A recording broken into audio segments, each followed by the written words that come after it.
સીતારામ બધાયને. સાંજના 6:15 વાગી ગયા. ઘડિયાળમાં પેલા નજર નાખું કેટલા વાગે નવરી થઈ જોવા. 6:15 વાગી ગયા. કામ કરી લઉં ને એટલે પાછું ફ્રેશ થવા માટે ખખોરિયું ખાવું પડે. ખખોરિયું એટલે આપણી ગુજરાતી ભાષામાં તળપદી ભાષામાં ખખોરિયું. નાનું અમથું શરીરને સ્વચ્છ કરવું. ઉનાળો હવે ગરમી બહુ થઈ, આપણે કચરાને પોતાને કરી લઈએ ત્યાં આખા છે ને પરસેવે રેપચેપ થઈ જાય.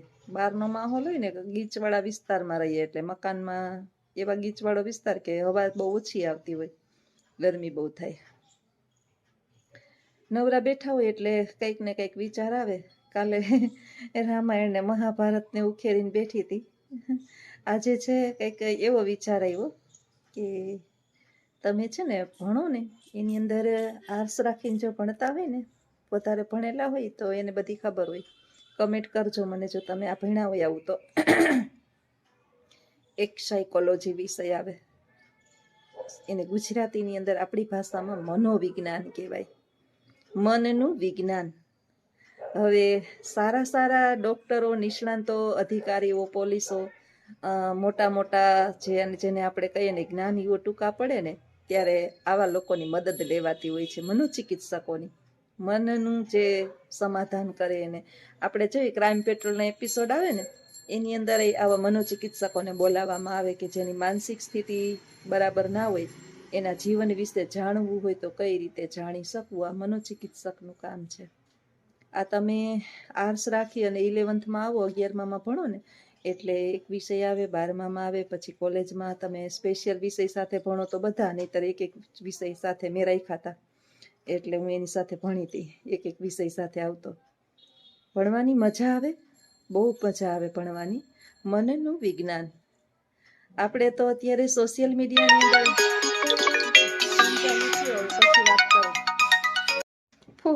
ફોન આવી જાય એટલે વાતની આખી લીક તૂટી જાય. હું વાત કરતી હતી એ ભૂલી જાઉં. તો કાલ તો વાત આપણે કરતા હતા રામાયણ ને મહાભારતની, આજે મનોવિજ્ઞાન, મનનું વિજ્ઞાન. માણસ જે છે એ બધું જાણી લે છે પણ કોઈના મનને કોઈ ઓળખતું નથી. કોઈના મનની અંદર શું ચાલે છે એ આપણે ખબર જ, મોઢે મીઠા. ઓલા કહે ને કે ઘણા મોઢે મીઠા હોય અને અંદર ઝેર ભર્યા હોય. આપણે માણસને ઓળખી શકતા નથી. માણસ હાથીના દેખાડવાના અલગ, ચાવવાના અલગ, આવી બધી ઘણી બધી માણસો માટે થઈને કહેવત છે. ચાણક્ય બુદ્ધિ પ્રમાણે, ચાણક્ય બહુ હોશિયાર હતા એટલે આપણે ઘણું બધું એણે જ્ઞાન આપ્યું છે ચાણક્યએ, કે મોઢે મીઠા હોય ને, બાપા દીકરા બચ્ચા કરતા હોય અને પાછળથી આપણી પથારી ફેરવતા હોય. જીવનમાં આવા માણસનો કોઈ દિવસ વિશ્વાસ કરવો નહીં. સાચા બોલા માણસ ભલે એના વચન કડવા હોય, આપણે મોઢે મોઢ કહી દેતા હોય, પરંતુ એ આપણું કોઈ દિવસ ખરાબ ના કરે. તો મન જાણવા બહુ મુશ્કેલ છે. અને જો તમે મનોવિજ્ઞાન ભણી લ્યો, એક વર્ષ ભણી, પછી 2 વર્ષ ભણી, પછી કોલેજના 1 વર્ષમાં, બીજા વર્ષમાં, ત્રીજા વર્ષમાં નહોતું આવતું, એમ 4 વર્ષ મનોવિજ્ઞાન ભણીને ત્યાં તો આપણને ખબર પડી જાય કે માણસ જે છે એ આપણા સામું સરસ મજાનું એવી સરસ મીઠી મીઠી વાતો કરે અને ખરેખર એની અંદર કંઈક બીજું જ તુફાન ચાલતું હોય. આપણા મનના ભાવો જે છે એ આપણે પ્રગટ કરી શકીએ, સામે એને ઓળખી શકીએ. આવું મનનું વિજ્ઞાન છે, બાળકોનું વિજ્ઞાન છે, વૃદ્ધોનું વિજ્ઞાન છે, બધાનું એની અંદર વિજ્ઞાન આવે. અને આપણે આપણા વૃદ્ધોને કઈ રીતે સાચવવા, બાળકોને કઈ રીતે સાચવવા, આપણે ઘરની કઈ રીતે સાચવવું, કઈ રીતે આપણું વ્યક્તિત્વ જે છે એને નિખારવું. વ્યક્તિત્વથી આપણે યાદ આવ્યું કે સમાજની અંદર, કુટુંબની અંદર, પરિવારની અંદર, કે તમે જ્યાં નોકરી કરો છો, કાર્યશાળાની અંદર, જરૂરથી વધારે લોકો જ્યારે તમને નફરત કરવા લાગે, તમારા દુશ્મનો, કારણ વિના ન, એવું કંઈ રીઝન ન હોય, કંઈ કારણ ન હોય, તમે એનું કંઈ ખરાબ ના કર્યું હોય, તમે એની સાથે ઝઘડાય ન હોય, પણ કંઈ કારણ વિનાના જો વધારે દુશ્મનો થઈને બેઠા હોય ને, અને તો સમજી લેવાનું કે કાં તો તમે જ બહુ પ્રતિભાશાળી છો, તમારું વ્યક્તિત્વ એકદમ નિખરેલું છે, ચારે તરફ છવાયેલા છો, અને કાં તો તમારા સુધી એ પહોંચી ગમે એટલા પ્રયત્ન કરે છે એ પહોંચી શકતા નથી. એટલા માટે થઈ અને એ દુશ્મનો થઈને કારણ વિનાના બેઠા છે. એના માટે આપણે બહુ દુઃખી થવું નહીં, કારણ કે મનુષ્યના મનની અંદર શું ચાલે છે મેં હમણાં જ કીધું, એની અંદર આપણે કોઈ દિવસ એને ઓળખી શકતા નથી. મનુષ્યનું મન ઓળખવું ને એટલે દરિયામાંથી છીપલું ગોતવું બરાબર છે, મોતી ગોતવા બરાબર છે. ન ગોતજો તમે નક્કી જ ન કરી શકો કે માણસના મનની અંદર એટલું આપણે એમ થાય કે આખા જગતની અંદર આના જેવું કોઈ સારું માણસ નથી, અને આ જ માણસ જે છે એ ખરેખર એના મનની અંદર બીજું ચાલતું હોય. કાગડો જે છે ને, કાગડો એ કોયલના માળામાં ઈંડા મૂકે એવું કંઈક છે. મને બહુ એના નથી, મારા બા કે મારા બાપા એમ કહેતા કે કાગડા જેવું ચતુર બનાય. પણ ક્યાંક ને ક્યાંક આપણે છે ને સમાજની અંદર ભોળવાઈ જઈએ, માર ખાઈ જઈએ, અને માણસના ભરોસાની અંદર, વિશ્વાસની અંદર આવી જાય. એ જ વિશ્વાસ જ્યારે આપણો તોડે અને આપણે દુઃખી થઈએ ત્યારે આપણને ખબર પડે કે આ પૃથ્વી પર ઈશ્વર સિવાય આપણું કોઈ છે નહીં. અને જે દિવસથી ઈશ્વર ઉપર ભરોસો શરૂ કરી દીધો તે દિવસથી આપણે દુઃખી થવાના બંધ કરી દીધા. સમાજમાં મનુષ્યો એકબીજાને દુઃખ દેવા જ જન્મા છે. કોણ માણસ જે છે એ કઈ રીતે દુઃખી થાય એના કાવા દાવાન કાવતરા એના ચાલુ જ હોય. પરંતુ આપણે દુઃખી થવું છે કે સુખી થવું છે તો આપણા હાથની વાત છે. માણસ બે શબ્દ કહી લે, આપણી પ્રશંસા કરી લે, વાહ વાહ વાહ, અને આપણે સુખી થઈએ, આનંદ આવે, ફૂલા ન ફરીએ, એક એક વેત ઊંચા હાલીએ, આમ આમ આમ પોડા થઈને હાલીએ, મારા જેવું હોશિયાર કોઈ છે નહીં. અને માણસ આપણી બે વખાણ કરી લઈએ કે તારી આ ભૂલ ને આપણું હૃદય આમ દુઃખી થવા માંડે.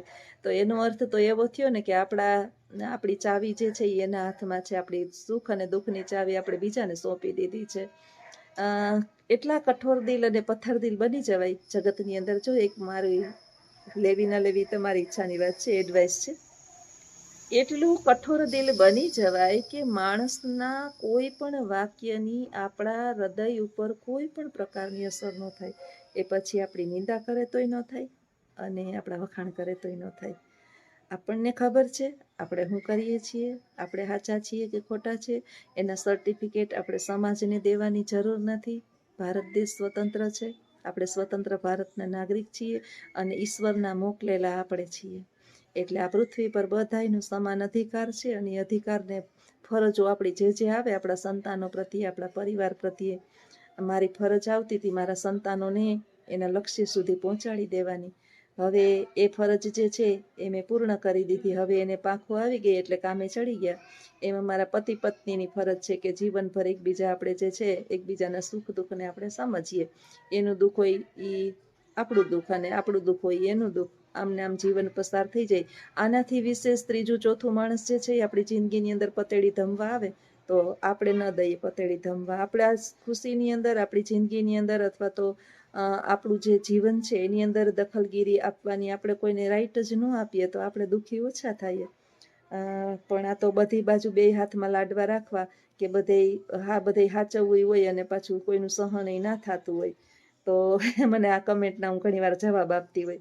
આપણે છે ને દુઃખી થવાનું કારણ એવું છે કે જરૂરથી વધારે સંબંધો છે અને જરૂરથી વધારે સંબંધો આપણને દુઃખ જ આપે, કોઈ દિવસ સુખ આપે નહીં. દુનિયામાં પ્રારબ્ધ લઈને આવ્યા, સવારે મેં જેમ કીધું એમ, અને કર્મ લઈને જવાના છીએ. કોઈ ભેગું આવવાનું નથી. તો વચલું જીવન છે એમાં એ જ સંબંધો આપને દુઃખ આપતા હોય તો એ સંબંધોને હંમેશાને માટે મુક્ત કરી દેવા જોઈએ. તો અહીંયા વિડીયોને પૂર્ણ કરું છું.